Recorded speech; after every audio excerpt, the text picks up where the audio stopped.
yang sedang menggantikan termasuk calon yang sudah digantikannya juga melakukan proses hukum ya, ataupun yang misalnya yang diberhentikan tadi ya, tentu kami akan jawab bahwa dalam 5 hari kerja itu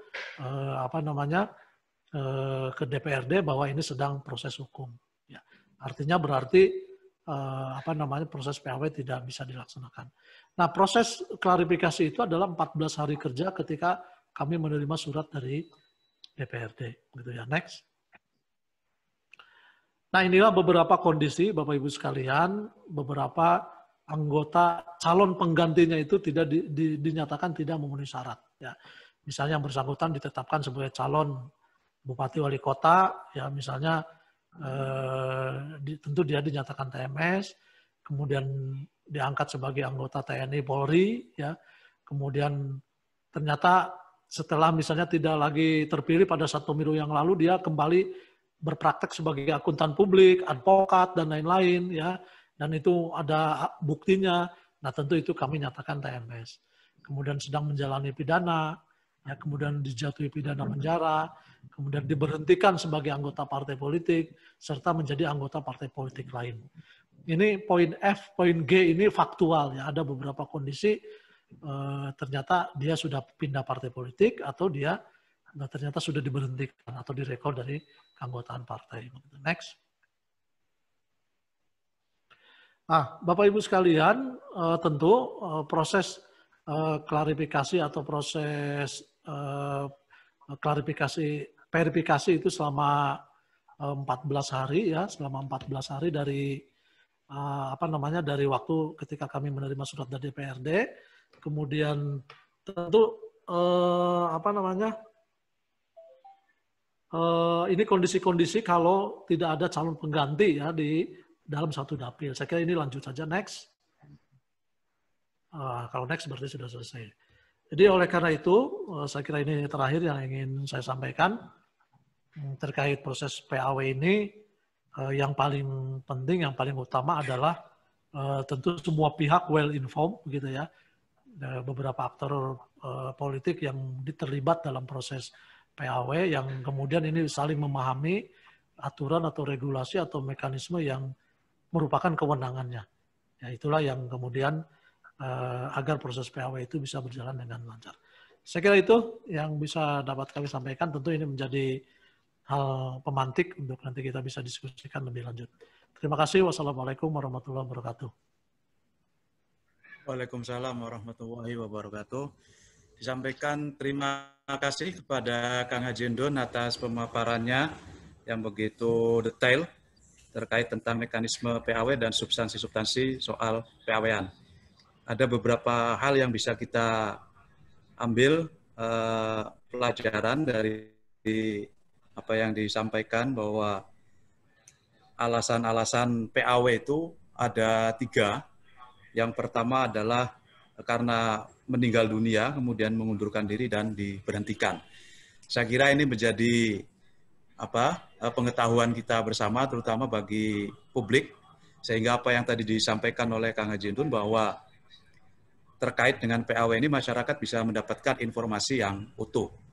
Oleh karena itu, Bapak Ibu hadirin yang berbahagia, kita coba untuk mendiskusikan kembali soal tema kita pada kali ini kepada narasumber yang berikutnya. Ini akan membedah dari perspektif hukum ya. Dari perspektif hukum, apakah pandangan-pandangan tentang regulasi PAW kepada Bapak Dr. Haji Sugianto SHMH. Kami persilakan waktunya seluas-luasnya, tetapi maksimal 20 menit, Pak Dokter. Enggak, silakan. Materinya disampaikan, dikeluarkan ya. Bentar. Oke. Materinya Mas Febi.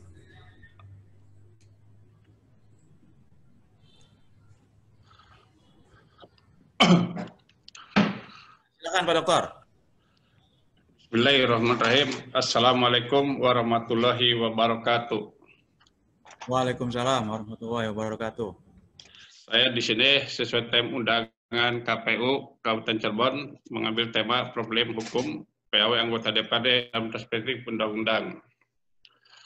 Maka silakan lanjut. Silakan naik, lanjut. Ini adalah biodata diri saya yang sehari-hari tentunya saya kira sudah banyak yang cukup memahami dan mengenal diri saya seperti apa. Maka silakan. Lanjut, next. Lanjut. Silakan. Silakan, lanjut. Di sini saya berbicara tentang PAW, problema hukum anggota DPRD dalam undang-undang. Tentunya kita pertama melihat dari pasal 1 Undang-Undang 45 pasal 1 ayat 3, negara Indonesia dan negara hukum. Tentunya di sini negara hukum hal yang disebut bahwa negara Indonesia harus menjalankan kehidupan berbangsa dan bernegara harus berdasarkan aturan hukum. Tidak bisa keluar dari aturan hukum. Tentunya adalah harus segala sesuatunya tidak berdasarkan aturan konstitusi. Kita melihat bahwa memang kita ketahui bahwa hukum adalah hasil produk politik. Tentunya kalau sudah disahkan hasil dari produk politik DPRD dan pemerintah adalah berbentuk adalah regulasi. Itu harus dilaksanakan dan ditaati oleh semua pihak, termasuk oleh siapapun pemerintah, termasuk rakyat, itu harus melaksanakan aturan hukum tersebut. Lanjut. Next. Nah, kedaulatan rakyat dalam konstitusi sudah jelas di sini. Negara Indonesia menganut paham kedaulatan rakyat dan demokrasi. Kekuasaan tertinggi dalam negara adalah rakyat. Kekuasaan sesungguhnya adalah berarti rakyat, oleh rakyat dan untuk rakyat. Bahwa dalam pemilihan umum legislatif, termasuk pemilu kepala daerah, pemilu presiden adalah hak demokrasi kedaulatan dari tangan rakyat. Di salah satu dalam konteks DPRD, DPR, DPR RI, DPRD itu adalah sebagai wakil rakyat. Tentunya dilaksanakan hasil pemilihan umum berdasarkan aturan demokrasi di Indonesia. Tentunya itu tidak keluar dari undang-undang. Dalam Undang-Undang 23 2014 bahwa perwakilan rakyat daerah kabupaten kota merupakan lembaga perwakilan rakyat daerah dan bukan sebagai unsur penyelenggara pemerintah daerah. Tentunya di sini bahwa keduduk DPRD itu adalah wakil rakyat dan melaksanakan ada sebagai mitra kerja pemerintah daerah. Itu yang harus kita pahami. Dan kedudukan seperti apa? Jangan bahwa DPRD jangan sebagai lembaga pengawas, adalah pengawas di atas eksekutif. Itu tidak bisa dikatakan seperti itu. Tapi dalam hal sedang terbentuk sebagai anggota DPR, DPRD sebagai adalah mitra kerja pemerintah. Oke, lanjut. Lanjut, next. Nah, tujuan pemilu di Indonesia, saya melihat akan mengupas sedikit di dalam positif pemilu. Pemilihan umum di Indonesia sebagai wujud kedaulatan rakyat, apa yang saya sampaikan tadi, kedaulatan dari tangan rakyat.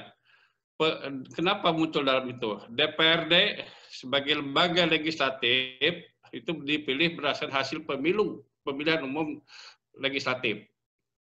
Itu dilaksanakan sebagai penyelenggara adalah KPU dan Bawaslu. Itu sudah jelas KPU dan Bawaslu sebagai penyelenggara pemilu.